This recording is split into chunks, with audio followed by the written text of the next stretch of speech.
Hello all and welcome back to Ibex View. इस video में हम महात्मा गांधी जी के बारे में पढ़ेंगे। मैंने पार्टीशन ऑफ बंगाल वाले वीडियो में आप लोगों को एक बेसिक टाइमलाइन बताया था कि कैसे 1990 तक हम इवेंट्स को पढ़ेंगे। तो जैसा कि मैंने आपको उस वीडियो में बताया था कि 1905 में पार्टीशन ऑफ बंगाल होगा।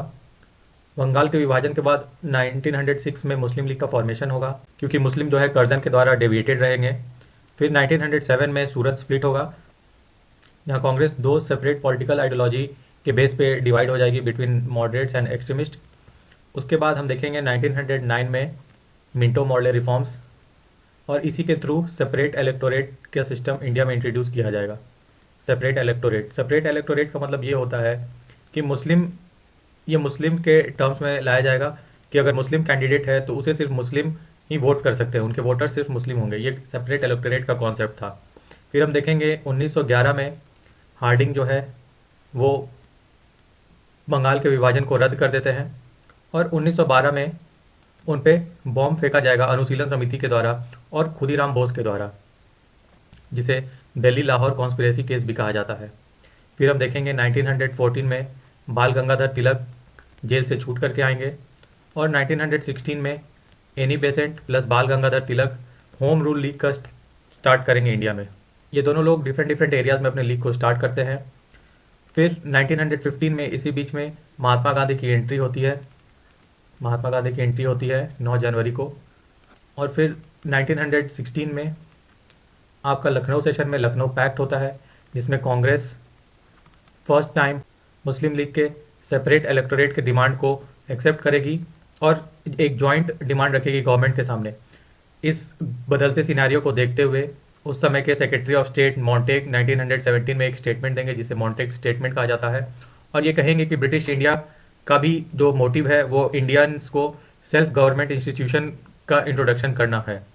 नेक्स्ट 1919 में इसी स्टेटमेंट के बेसिस पे गवर्नमेंट ऑफ इंडिया एक्ट 1919 आएगा, और इसके बाद के इवेंट्स को हम आगे के वीडियोज़ में पढ़ेंगे। तो ये सारा टॉपिक पे मैंने सेपरेट वीडियो कवर किया हुआ है, आप जा करके जरूर देखें, आपको बेनिफिट होगा। आज के इस वीडियो में हम 1915 में महात्मा गांधी के एंट्री के ऊपर की बात पढ़ेंगे कि महात्मा गांधी का क्या रोल रहा है इंडियन पॉलिटिक्स में। इंडियन पॉलिटिक्स में आने से पहले उन्होंने जो साउथ अफ्रीका में अपने वेंचर्स किए, अपने एक्सपेरिमेंट किए, उसे जानना जरूरी है, और कहीं ना कहीं इन एक्सपेरिमेंट्स के रिजल्ट को ही वो इंडिया में इम्प्लाई करते हैं और वो बहुत ज़्यादा सक्सेसफुल होते हैं। इस वीडियो में मैं आपको महात्मा गांधी के द्वारा साउथ अफ्रीका में किए गए उनके एक्सपेरिमेंट्स और उनके अर्ली फेज को बताऊंगा विद टाइमलाइन और डिस्क्रिप्टिव फोटोज़ के साथ, ताकि आपको एक फोटोग्राफिक मेमोरी डेवलप करने में आसानी हो। तो बने रहिए मेरे साथ इस वीडियो में। ये इस वीडियो का बेसिक टाइमलाइन होगा, जहां महात्मा गांधी को हम 1893 से उनके अराइवल 1915 तक स्टडी करने वाले हैं। महात्मा गांधी साउथ अफ्रीका में 1893 से लेकर के 1915 तक स्टे करेंगे, और इस दौरान उनके साथ बहुत सारी घटनाएं होती हैं, और वो अपने अंदर छुपे अपने इनर स्ट्रेंथ को और अपने लीडरशिप क्वालिटी को वहाँ पे टेस्ट करेंगे। उनके स्टे को हम दो पार्ट्स में डिवाइड कर सकते हैं, जहां 1893 से लेकर के 1906 तक मॉडरेट फेज कहा जाता है। यहाँ पे Gandhi ji prayer and petition and memos पे भरोसा रखेंगे कि अगर वो अपनी बातों को लिख करके ब्रिटिशर्स तक पहुंचाते हैं तो उनकी बात सुनी जाएगी। और 1906 से लेकर के 1915 तक का जो फेज होगा, ये पैसिव रेजिस्टेंस का फेज होगा या सत्याग्रह का फेज होगा। 1906 में वो समझ जाते हैं कि ब्रिटिशर्स अब लिखने पढ़ने से सुनने वाले नहीं हैं, अब उन्हें सत्याग्रह और सिविल डिसोबीडियंस करना पड़ेगा, तभी वो अपनी बात को मनवा सकते हैं। तो ये दो ब्रॉड कैटेगरी में डिवाइड किया जा सकता है। तो चलिए थोड़ा टाइमलाइन देख लेते हैं। 1893 में वो गुजरात से अपनी पढ़ाई खत्म करके दादा अब्दुल्ला के कहने पे उनके पर्सनल काम के लिए 1893 में साउथ अफ्रीका जाएंगे। 7 जून को ही उनके साथ एक रेशियल डिस्क्रिमिनेशन का इंसिडेंट हो जाएगा, इसे हम आगे पढ़ेंगे। फिर अगले साल 1894 में वो नेटल इंडियन कांग्रेस की स्थापना करेंगे। 1899 में वो बोयर वार्ड्स में एम्बुलेंस की सेवा प्रदान करेंगे, और इसी के लिए उन्हें केसरे हिंद का अवार्ड दिया जाता है। नेक्स्ट 1904 में वो एक न्यूज़पेपर लाएंगे जिसका नाम होगा इंडियन ओपिनियन, और एक फार्म जिसका नाम होगा फिनिक्स फार्म, ये सेटअप करेंगे। 1906 वो टाइम होगा जब गांधी जी अपने मॉडरेट फेज से बाहर निकलेंगे और सत्याग्रह या पैसिव रेजिस्टेंस वाले फेज में जाएंगे। इसी दौरान 1908 में गांधी जी को पहली बार जेल जाना पड़ता है, ये आप पॉइंट याद रखिएगा। उसके बाद 1910 में वो टॉलस्टॉय फॉर्म का फॉर्मेशन करेंगे, सेटअप करेंगे, और 1914 में उन्हें केसरे हिंद का अवार्ड दिया जाएगा, जैसे कि मैंने आपको बताया बोयर वार्ड्स में एम्बुलेंस की सर्विस प्रोवाइड करने के लिए। और अपने साउथ अफ्रीका के स्ट्रगल को सक्सेसफुली कंप्लीट करते हुए वे 1915 में अपने मातृभूमि इंडिया में लौटेंगे 9 जनवरी को, और इसी दिन प्रवासी भारतीय दिवस के रूप में भी मनाया जाता है। तो चलिए एक एक पॉइंट्स को हम लोग डिटेल में समझते हैं ताकि आपकी अंडरस्टैंडिंग बेटर हो सके।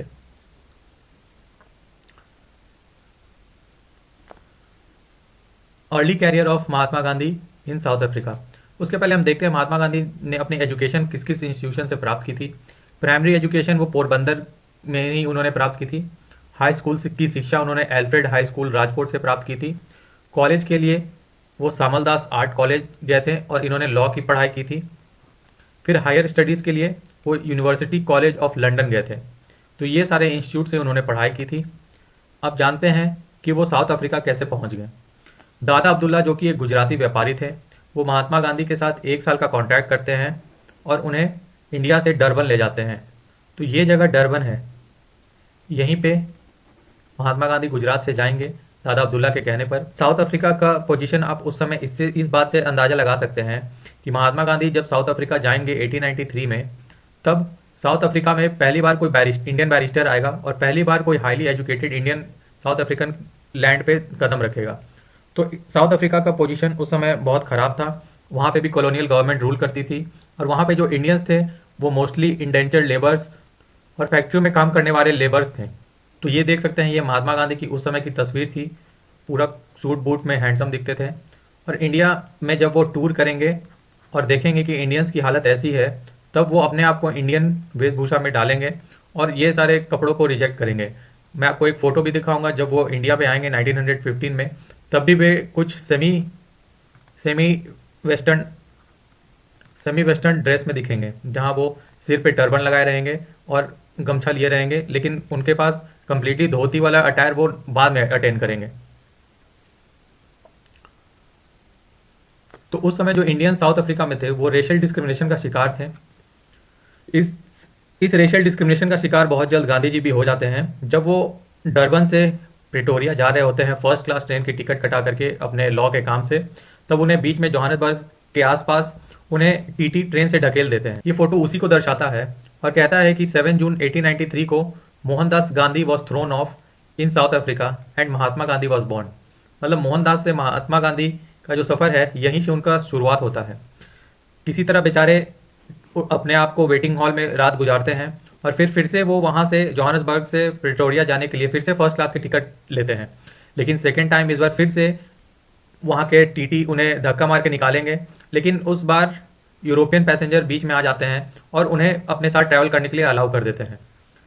इस बात से महात्मा गांधी काफ़ी आहत थे और जब वो प्रिटोरिया पहुँचते हैं अपने लॉ के काम से, तो लॉ का काम खत्म करने के बाद वहाँ के इंडियन से वो मीटिंग करते हैं और मीटिंग में पाते हैं कि इंडियंस पहले से बहुत ज़्यादा परेशान थे।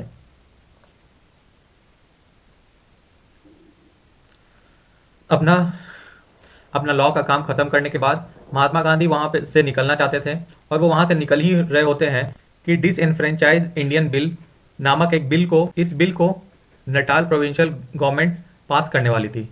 नटाल प्रोविंशियल गवर्नमेंट, नटाल एक स्टेट का नाम होगा साउथ अफ्रीका के अंदर। तो इस स्टेट की प्रोविंशियल गवर्नमेंट जो थी इस बिल को पास करने वाली थी जिस शाम में महात्मा गांधी साउथ अफ्रीका से भारत आने वाले थे।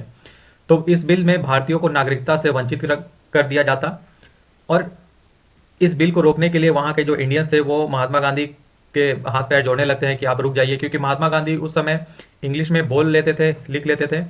और ऐसा कहा जाता है कि उस समय जो वहाँ पे बड़े बड़े बिजनेसमैन भी थे, इंडियन बिजनेसमैन, वो सिर्फ टूटी फूटी इंग्लिश जानते थे जिससे वो अपना कामकाज चला सकते थे। वो ब्रिटिशर्स को जवाब देने के लायक नहीं थे क्योंकि वो उनकी भाषा में बात नहीं कर सकते थे और उनके लहजे में बात नहीं कर सकते थे।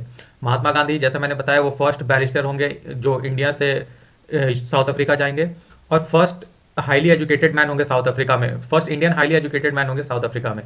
तो ये सब बातों को देखते हुए वहाँ के जो लोग हैं वो महात्मा गांधी को रुकने के लिए रिक्वेस्ट करते हैं और महात्मा गांधी एग्री कर जाते हैं सिर्फ 1 मंथ के लिए रुकने के लिए। और यही 1 मंथ फिर आगे चल के वो 20 ईयर्स कैसे बन जाता है ये हम आगे देखेंगे। तो 1894 से 1906, जैसा मैंने आपको बताया कि ये मॉडरेट फेज कहलाएगा महात्मा गांधी जी के स्ट्रगल का इन साउथ अफ्रीका। इस फेज में वो पिटिशंस एंड मेमोरेंडम्स पे रिलाई करेंगे। वो मेमो और पिटिशंस लिखेंगे to South African legislatures colonial secretary in London और ब्रिटिश पार्लियामेंट को। इस फेज में इस आइडियोलॉजी में रहते हैं कि अगर सभी की बातों को इकट्ठा करके अगर उसे सही मैनर में राइट अथॉरिटी तक प्रेजेंट किया जाए तो इन्हें अपनी गलती का एहसास होगा और ये इनजस्टिस को खत्म कर देंगे। लेकिन 12 साल के स्ट्रगल करने के बाद 1906 में गांधी जी को ये रियलाइज होगा कि ये सब फालतू की बात है, जो सरकार है वो उनकी बातों को नहीं सुनेगी। 12 साल तक वो कंटिन्यू लिखेंगे। अपने इस मूवमेंट को स्ट्रांग करने के लिए वो नटाल इंडियन कांग्रेस का भी फॉर्मेशन करेंगे और एक न्यूज़पेपर रन करेंगे जिसका नाम होगा इंडियन ओपिनियन। ये उस समय के इंडियन ओपिनियन का ही कॉपी है, जिसे मैंने गूगल से खोज करके लगाया है। 12 साल के स्ट्रगल के बाद गांधी जी को यह रियलाइज हो जाएगा कि प्रेयर एंड पिटीशन फ्रूटफुल नहीं है। जब पिटीशन एंड मेमोरेंडम से गांधी जी थक जाएंगे तो अपने स्ट्रैटेजी में बदलाव लाते हैं और अब वो पैसिव रेजिस्टेंस और सत्याग्रह के रास्ते पे चलेंगे। इस फेज में गांधी जी सिविल डिसोबीडियंस के रास्ते पर चलेंगे और सत्याग्रह गांधी जी के द्वारा ही नाम दिया जाएगा। सत्याग्रह उस समय कोई एग्जिस्टेंस में नहीं रहेगा। इस पैसिव रेजिस्टेंस या सिविल डिसोबीडियंस को ही गांधी जी सत्याग्रह का नाम देंगे। तो सत्याग्रह को गांधी जी कुछ इस प्रकार डिफाइन करते हैं कि जो सत्याग्रही होंगे, जो सत्याग्रह के पाथ पर चलेंगे, वो कभी भी गलत को स्वीकार नहीं करेंगे। हमेशा जो गलत करने वाला रहेगा उसके सामने झुकेंगे, ताकि गलत करने वाले को सेल्फ रियलाइज होगा कि वो ऑपरेसर के खिलाफ गलत कर रहा है या जो जुर्म सह रहा है उसके खिलाफ गलत कर रहा है। जो सत्याग्रही होगा सफरिंग को एक्सेप्ट करेगा in the path of struggle. तो मैंने यहाँ पे एक फ्लो चार्ट बनाया है जिससे हम पढ़ेंगे कि गांधी जी ने सिविल डिसोबीडियंस कैसे यूज किया। फर्स्ट टाइम उन्होंने यूज किया था जब साउथ अफ्रीका की जो गवर्नमेंट होगी, कॉलोनियल गवर्नमेंट, वो इंडियंस को कहेगी कि आपको एक सर्टिफिकेट ऑफ रजिस्ट्रेशन अपने साथ कैरी करना है। सर्टिफिकेट ऑफ रजिस्ट्रेशन कुछ नहीं बल्कि उस समय जो इंडियंस होंगे उनके फिंगरप्रिंट्स का डेटा रहेगा, वो उन्हें 24 घंटा अपने साथ रखना है। गांधी जी के लीडरशिप में लोग ऐसा करने से मना कर देंगे और वो खुद भी ऐसा नहीं करते हैं। इस तरह से जब गांधी जी और उनके सपोर्टर्स इस लॉ को डिफाई करेंगे, मतलब लॉ को मानेंगे नहीं, तब उन गांधी जी के अलावा 26 और पर प्रोसीडिंग स्टार्ट की जाएगी और फिर सबको जेल में भरा जाएगा। उस समय 155 लोगों को जेल में भेजा जाता है और ऐसा करने से लोगों के मन में जेल का जो डर था वो खत्म हो जाता है। और उस समय फिर जनरल स्मट्स, ये नाम याद रखिएगा, ये आपको आगे भी मिलेंगे। उसके बाद जनरल स्मट गांधी जी के साथ फॉर्मल टॉक करते हैं और टॉक में ये होता है कि जनरल स्मट एक शर्त रखते हैं कि हम ये जो कानून है इसे वापस ले लेंगे अगर इंडियंस अपनी मर्जी से इस एग्री हो जाते हैं तब। ब्रिटिश के इस झुके हुए व्यवहार को देख करके महात्मा गांधी एग्री कर जाते हैं और वो खुद पहले पर्सन होंगे जो अपने आप को रजिस्टर कराएंगे। लेकिन यहाँ पे जनरल स्मट्स ने महात्मा गांधी को धोखा दे दिया होता है और वो उनसे रजिस्ट्रेशन करवा करके इस कानून को चेंज नहीं करते हैं। ऐसा देख करके महात्मा गांधी और उनके सपोर्टर पब्लिक प्लेस में रजिस्ट्रेशन सर्टिफिकेट को जलाएंगे। सत्याग्रह का सेकेंड यूज हमें देखने को मिलता है कि जब कॉलोनियल गवर्नमेंट एक लेजिस्लेशन लेके आएगी जिससे वो इंडियन इमिग्रेंट्स को रेस्ट्रिक्ट करके रखना चाहेगी नटाल के एरिया में। ये नटाल का एरिया है जो साउथ अफ्रीका का एक स्टेट है। इस लेजिस्लेशन का विरोध करने के लिए लोग ग्रुप बना के बॉर्डर क्रॉस करेंगे, नटाल से ट्रांसवाल की ओर जाएंगे और दूसरे स्टेट्स को क्रॉस करते हैं ब्रिटिशर्स के इस लेजिस्लेशन को डिफाई करने के लिए। इस मास प्रोटेस्ट को देखते हुए महात्मा गांधी को जेल में बंद कर दिया जाता है और ये महात्मा गांधी का फर्स्ट जेल टर्म होगा इन अक्टूबर 1908। महात्मा गांधी ऑब्जर्व करेंगे कि लोग थके हुए हैं और उनके पास जो फंड्स थे वो अब एग्जॉस्ट होने लगेंगे। पैसा खत्म होता देख महात्मा गांधी उस समय लंदन का एक ट्रिप करेंगे। महात्मा गांधी लंदन जाएंगे और वहां पे ऑफिशियल से कुछ मदद मांगेंगे, लेकिन वो उतना हेल्पफुल नहीं होगा। लंदन से आने के बाद महात्मा गांधी टॉलस्टॉय फार्म का सेटअप करेंगे नियर जोहानसबर्ग कहीं इस तरफ होगा आपका। ये सब देख इंडिया से गोपाल कृष्ण गोखले साउथ अफ्रीका का विजिट करेंगे। साउथ अफ्रीका का विजिट में वो वहाँ के गवर्नमेंट के साथ बात करेंगे और गवर्नमेंट उन्हें प्रॉमिस करेगी कि वो डिस्क्रिमिनेटरी लॉ हटाएंगे। लेकिन पहले की तरह गवर्नमेंट फिर से पलट जाती है, वो पलटी मारती है। गवर्नमेंट के पलटी को देखकर महात्मा गांधी भी अपने सत्याग्रह पर रिजिड हो जाते हैं और वो फिर से सत्याग्रह को वापस लॉन्च कर देते हैं 1913 के अंदर।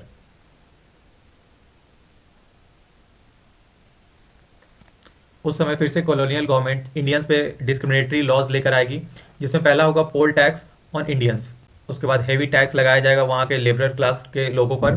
सुप्रीम कोर्ट का एक जजमेंट आता है, यही वो डिसीजन है जो लोगों में काफ़ी ज़्यादा गुस्सा भड़काने का काम करता है। सुप्रीम कोर्ट वहाँ पे एक लेजिस्लेशन लेके आएगी कि जो भी मैरिजेस अगर रजिस्ट्रार ऑफ मैरिज के थ्रू होते हैं तो वही लीगल कहलाएगा।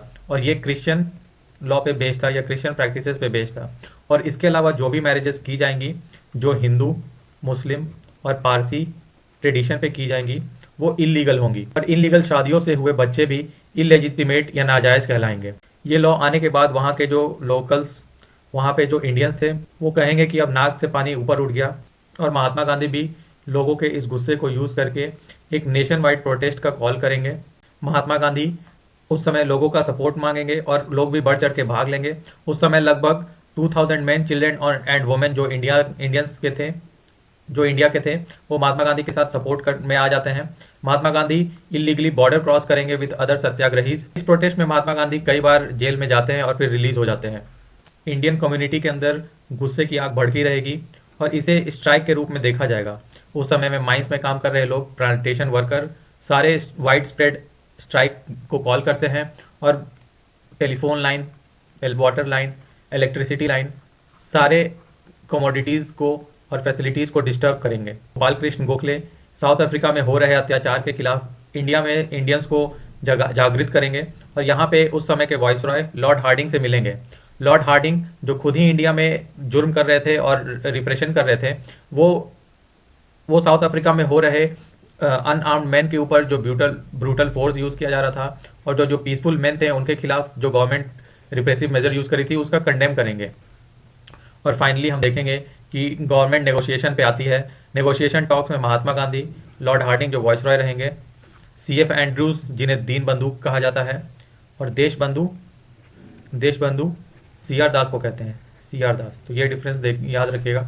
दीन बंधु और जनरल स्मट्स जो पहली बार भी गांधी जी को धोखा देते हैं, ये सारे लोग बैठ करके बात करेंगे और फाइनली एक नेगोशिएशन पे रीच किया जाएगा जहां गवर्नमेंट एग्री करेगी कि वो पोल टैक्स को हटा देगी, रजिस्ट्रेशन सर्टिफिकेट को कैंसिल कर देगी, मैरिज को सोलमनाइज किया जाएगा, जो भी हिंदू, मुस्लिम और पारसी ट्रेडिशन से जो शादियाँ हो रही हैं उन्हें वैलिड माना जाएगा, और इमिग्रेशन के प्रति जो कॉलोनियल गवर्नमेंट होगी वो सिंपैथेटिक होगी, सहानुभूतिपूर्ण उसे डील करेगी।